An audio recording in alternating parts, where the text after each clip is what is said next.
Околу 1/3 од населението страда од глауком. Оваа болест на очите се манифестира само со намалување на видот, без симптоми и болка. Како втора причина за слепило, медицинските статистики го посочуваат токму глаукомот. Ризикот се зголемува значително во подоцнежните години од животот. Раното откривање на ова болест е главен предуслов за да го спасиме видот кај тие пациенти.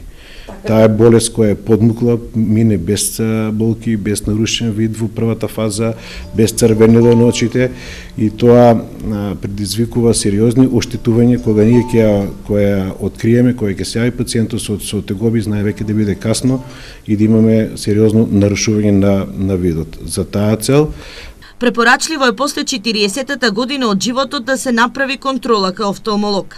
Раното откривање на глаукомот не може да ја излечи болеста, но може да ја контролира, советуваат лекарите. Главно е превентивата на оваа болест, односно секој пациент кој ќе се јави нешто кам амбуланта, ние по дефолт му мериме притисок на очите за да едноставно ги фатиме во раната фаза за да не дојде до понатамошни оштетување на очните нерв, почниот нерв и другите делови од окото кај тие пациенти. Покрај редовната терапија препорачена од лекар, во Холандија, Канада и во уште неколку држави, глаукомот влегува во листата на болести кој може да се лекува со масло од канабис.